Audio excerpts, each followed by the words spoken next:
capítulo de número 6. Santo é o Senhor. E o versículo que nós vamos estar lendo aqui, meus irmãos, versículo de número 1, que nos diz assim: depois disso partiu Jesus para outro lado do mar da Galileia, que é o de Tiberíades, e grande multidão o seguia, porque viu os sinais que operava sobre os enfermos. Então Jesus subiu ao monte e assentou-se ali com ele e seus discípulos. E a Páscoa, a festa dos judeus, estava próxima.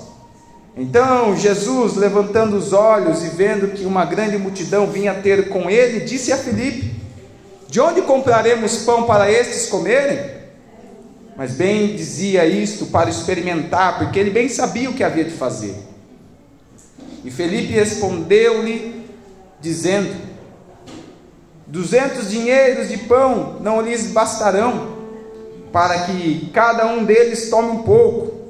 E um dos seus discípulos, André, irmão de Simão Pedro, disse-lhes: está aqui um rapaz que tem 5 pães de cevada e 2 peixinhos.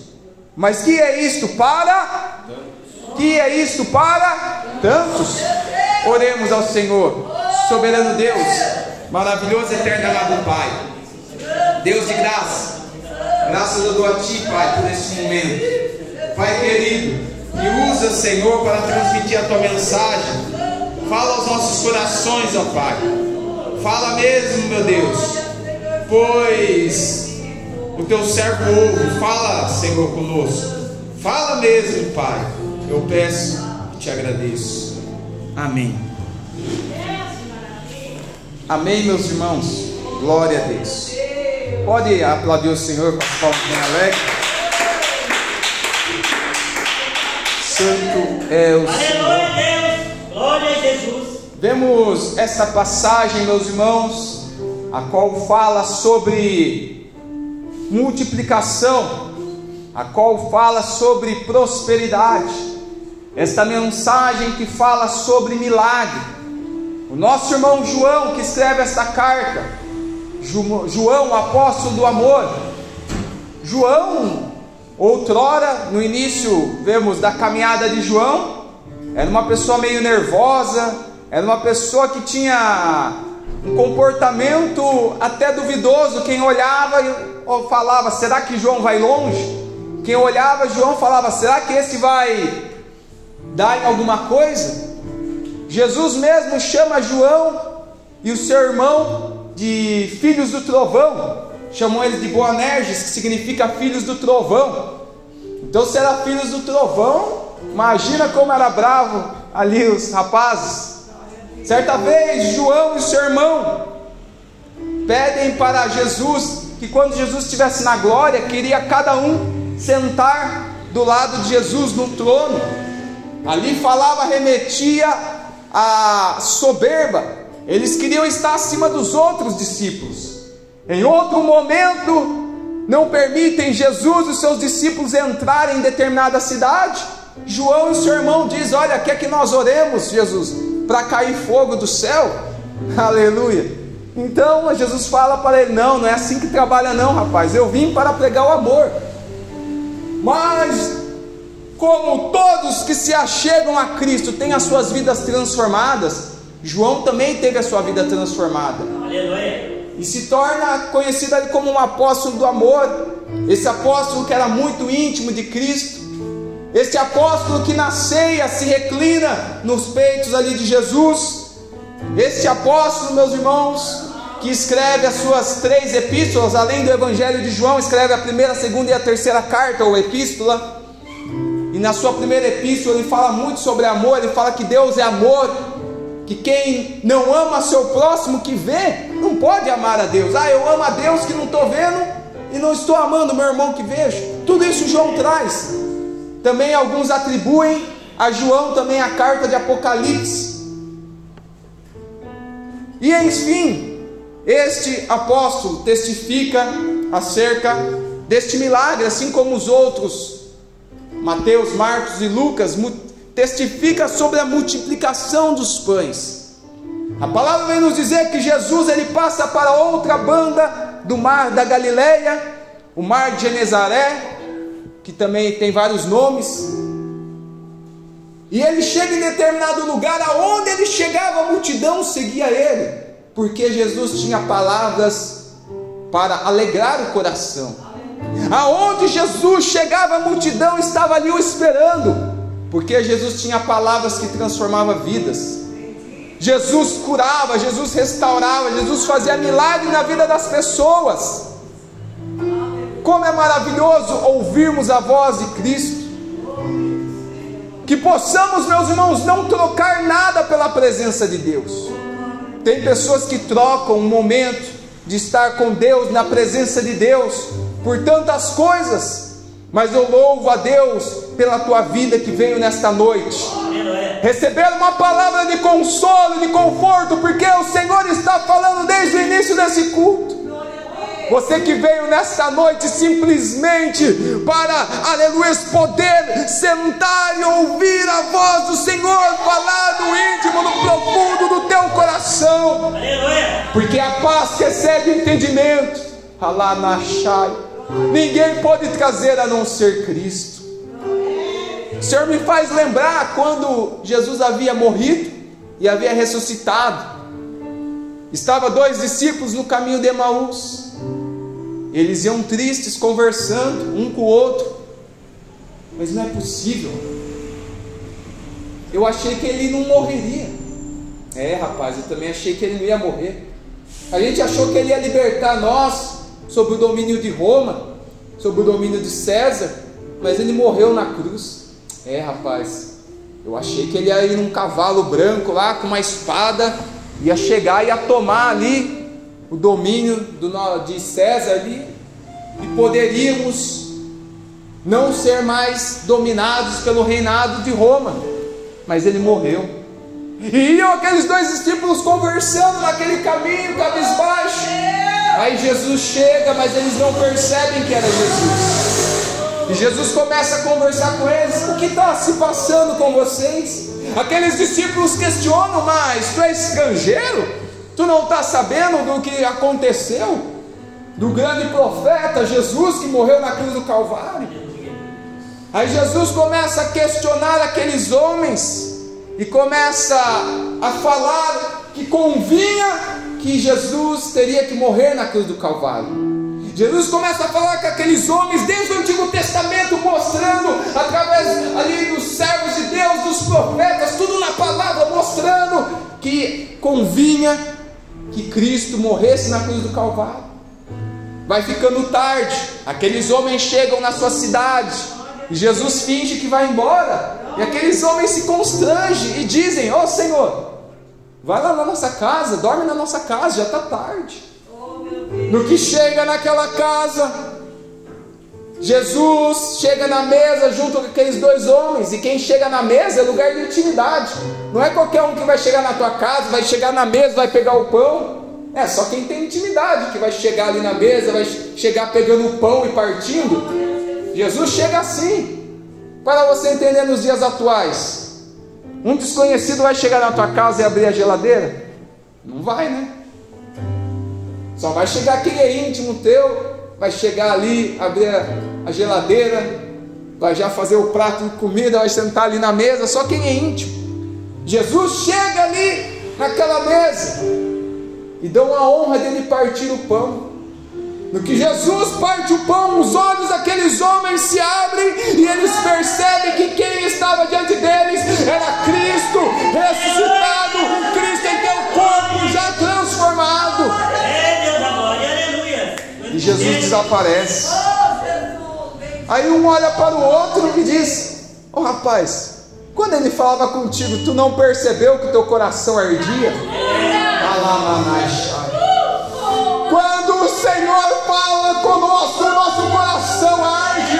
Não é como nós ficamos, aleluia mesmo. Quando o Senhor fala, as lágrimas caem. Quando o Senhor fala, sentimos o consolo, sentimos o conforto. E eu tenho uma palavra para ti nesta noite. Ele está falando em teu coração. Ele tem consolo, ele tem conforto, ele tem alegria para ti. Tem tantos que buscam em tantos lugares, buscam alegria nas drogas, buscam alegria nos jogos, buscam alegria em tantas coisas e não podem encontrar, porque a verdadeira felicidade está em Jesus Cristo. Tem pessoas que buscam alegria até em riquezas. Não, se eu tiver aquele sapato do ano, eu vou ser feliz. É bom andar ali bem vestido, né? Ter um sapato ali abençoado, mas isso não vai trazer a tua alegria. Aquele iPhone que você quer não vai trazer a tua alegria. Aquela mansão, que seja, cada um tem uma idealização, um sonho, e não é pecado sonhar. Cada um tem um sonho, mas não é isso que vai trazer a alegria para o teu coração. O que traz alegria para o coração do homem é ter o Espírito Santo na vida dele, é ter a presença de Deus na vida dele, porque é isso que preenche o homem. Se tivermos tudo, mas não tivermos a presença de Deus, nada vale. Moisés certa vez disse no deserto, Deus chega para Moisés e diz: Moisés, eu não vou mais com esse povo não, Moisés, esse povo é rebelde, mas o meu anjo vai. Moisés fala: Senhor, se a tua presença não for comigo, eu não saio daqui, eu não movo um passo, se a tua presença não for comigo.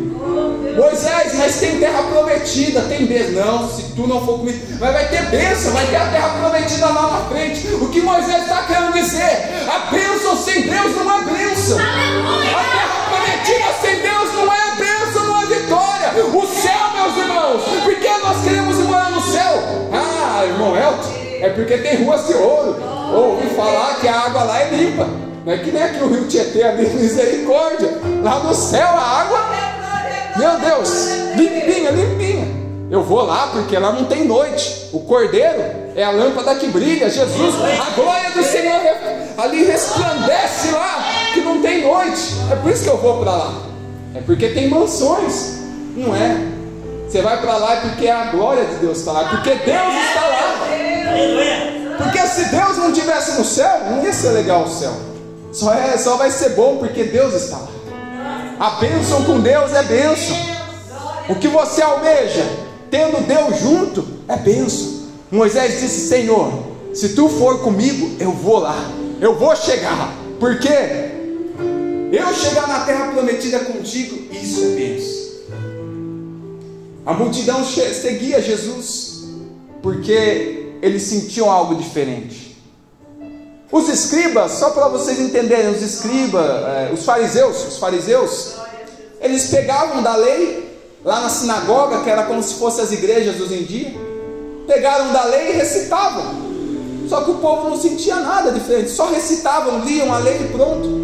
Mas Jesus, quando chegava nas sinagogas, Jesus falava diferente. A multidão se espantava e dizia: olha só como ele fala diferente, ele fala com autoridade. O nosso coração arde, é diferente. Então a multidão seguia ele, porque viam que não era somente palavras, mas era poder de Deus agindo sobre a vida de Jesus Cristo. Glória a Deus. Estava lá no deserto, Jesus pregando para aquela multidão. O tempo vai passando, o decorrer ali do dia, aí vai começando a ficar tarde. Aí Jesus havia pregado, e Jesus olha para aquela situação e diz: olha, onde nós vamos comprar pão para esses comerem? Que eu preguei, falei do amor do Pai, mas agora eu tenho que agir, porque o próprio Jesus ensinou. Se eu pregar do amor e depois falar: pronto, agora pode ir em paz, pode descansar, e não der um pão para aquela pessoa, isso está errado. Se eu pregar, falar de amor e não estender as mãos, deixar a pessoa na necessidade, isso está errado. Então o próprio Jesus ensina disso na palavra dele. E agora estava naquele deserto, aquela multidão. Jesus pergunta para Filipe: onde nós vamos comprar pães para estes comerem? Só que Jesus estava experimentando a Filipe, porque ele sabia o que fazer. Haverá momentos, meus irmãos, que o Senhor vai nos provar. Deus, ele sabe tudo o que fazer para a tua vitória chegar. O nosso Deus, ele sabe de todas as coisas, conforme agir da forma exata. Só que há momentos que Ele nos prova, há momentos que Ele permite situações na nossa vida, não porque Ele é mau, mas porque Ele quer ver o nosso crescimento.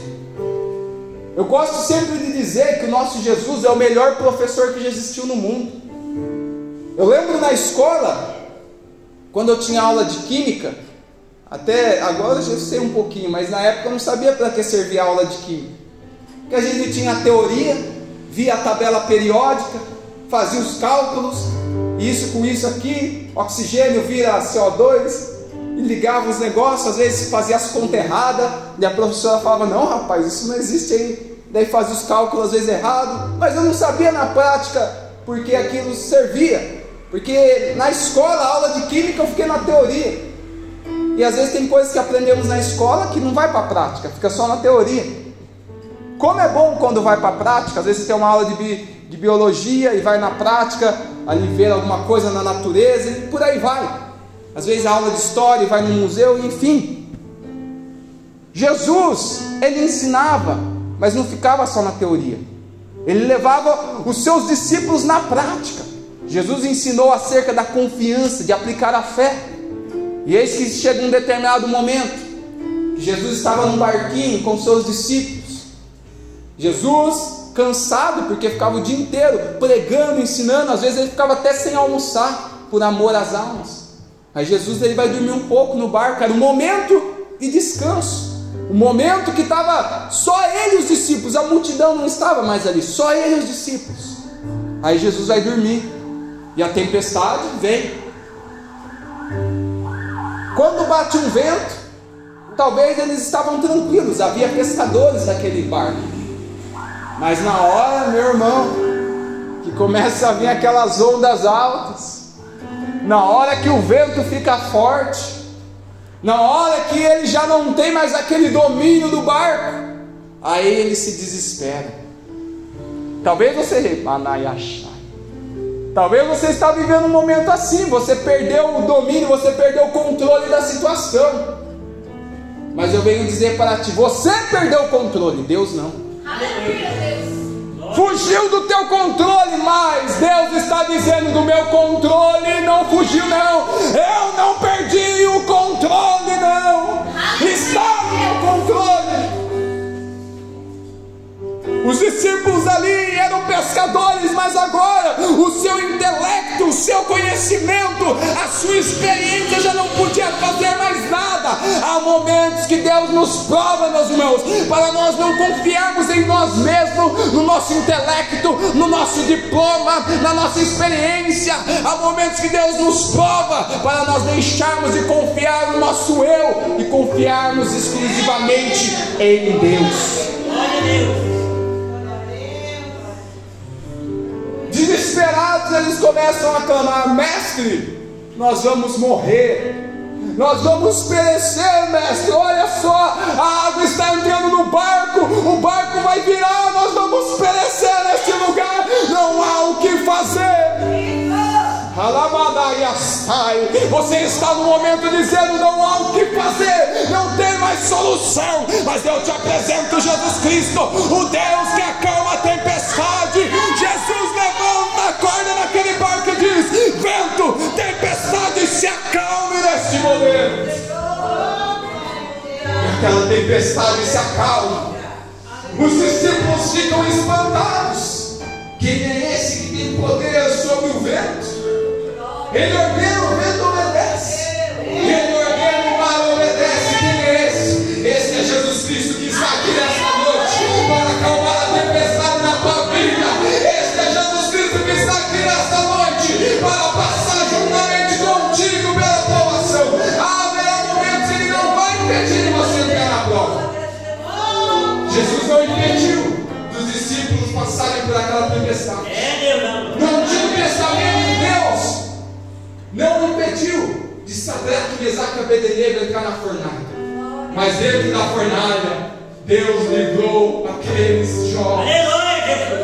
No meio daquela tempestade, Jesus acalmou aquela tempestade. Ele não vai muitas das vezes nos impedir de passar pela provação, porque se nós não passarmos, nós não teremos crescimento.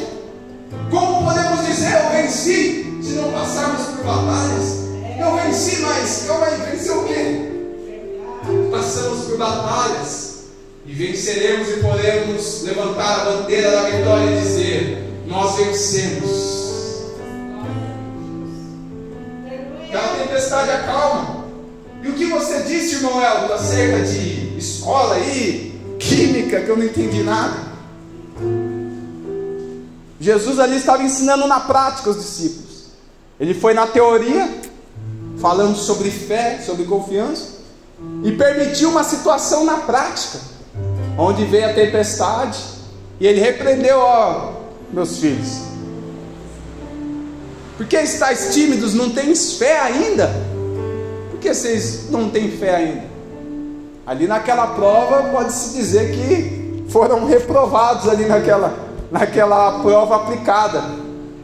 Mas Deus é tão maravilhoso, meus irmãos, que Ele vai a cada momento nos moldando. Nem sempre acertamos, mas estamos num processo, sendo transformados de glória em glória, sendo moldados por esse Deus maravilhoso, até que chegamos à estatura de varão perfeito de Deus. Jesus estava querendo experimentar ali a Filipe, porque ele sabia o que tinha que fazer. O Senhor sabe o que tem que fazer na tua vida, aleluia. E o que você está passando, Deus quer que você confie mais nele, e lance toda a tua ansiedade, tudo diante dele, sem reservas. Busque a ele, porque ele é que tem a providência para nós. Jesus fala ali com os discípulos, e dizem que havia apenas 5 pães e 2 peixinhos. Mas aí encontram um menino. Na verdade eles tinham 200 dinheiros, e encontram um menino que tinha 5 pães e 2 peixinhos. Mas a multidão era grande. O que 5 pães e 2 peixinhos daria para uma multidão? Aí chega agora um ponto importante. Jesus manda os homens se assentarem, se organizarem. Talvez eles não estavam entendendo o que estava acontecendo. 5 pães, 2 peixinhos, e a multidão é enorme. O que será que Jesus vai fazer? Mas um ponto interessante, talvez sem mesmo entender, eles obedeceram a Cristo. Eu venho dizer para ti que a obediência chama a glória de Deus. Isso é notório. Moisés, quando Deus ordena a Moisés a construir o tabernáculo, aonde Deus habitaria ali no meio do povo dele, literalmente no meio do povo dele, porque o tabernáculo ficava no centro do arraial, e em volta ficavam as 12 tribos de Israel. Então o tabernáculo de Deus ficava no centro do povo dele, e Deus manda Moisés construir o tabernáculo exatamente conforme Deus tinha mostrado para Moisés no monte. Moisés obedece, arrisca tudo que Deus tinha ordenado, e após Moisés terminar aquele tabernáculo, a glória de Deus manifesta naquele lugar, porque ali houve a obediência, ali houve ordem, ali houve organização.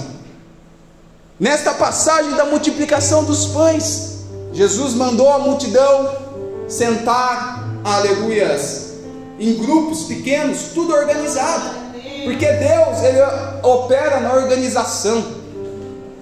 Se você quer, meu irmão, ser abençoado, se você quer chamar a glória, a presença de Deus para si, entenda, esse Deus é um Deus organizado.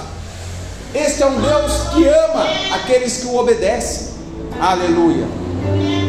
A multidão senta ali em pequenos grupos. Jesus pega os pães, os peixes, ora ao Pai abençoando e manda distribuir. Os discípulos distribuem para um grupo, distribuem para o outro. Daqui a pouco eles olham, mas calma aí, eram 5 pães e 2 peixes. Será que a minha conta está errada?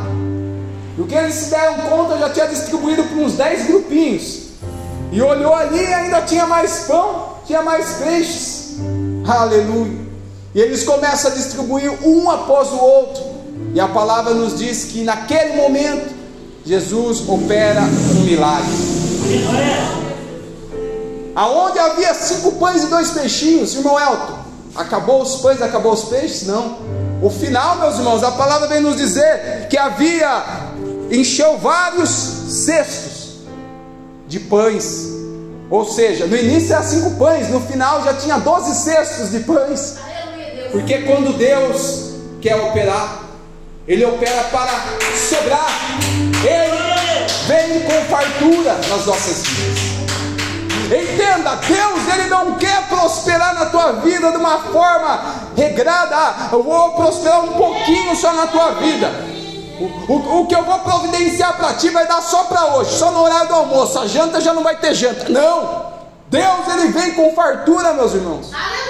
Deus, quando Ele vem abençoar a tua vida, é para você ter até mesmo para ajudar o teu próximo. Porque esse é um ponto interessante. Deus abençoa as nossas vidas para nós abençoarmos alguém também. Ele prospera nas nossas vidas para prosperarmos também na vida de alguém, para sermos canal de bênção na vida de alguém.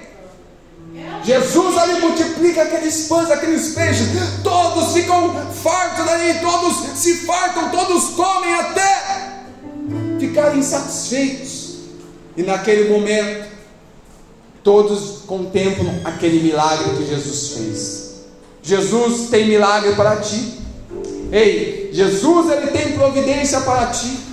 O mesmo Jesus que operou no passado, que multiplicou os pães e os peixes, Ele continua entrando com providência. Talvez você está desempregado, ei, Jesus é o Deus que abre a porta. Talvez você está passando necessidade no teu lar, o Senhor entra com providência. Ei, você está enfermo, Jesus, Ele te cura. Você está passando por dificuldades, Deus, Ele vem com providência na tua vida. É necessário nós cremos nesta mensagem, porque estamos vivendo dias em que tem até falsos profetas que dizem: não, realmente houve milagres, não, realmente o Espírito Santo operou, mas foi só no passado. Tem aqueles que dizem isso, mas nós somos provas vivas que o Senhor continua operando. Eu mesmo, meus irmãos, cheguei em momentos passando dificuldade financeira, e na hora que estava passando dificuldade financeira, o carro quebrava.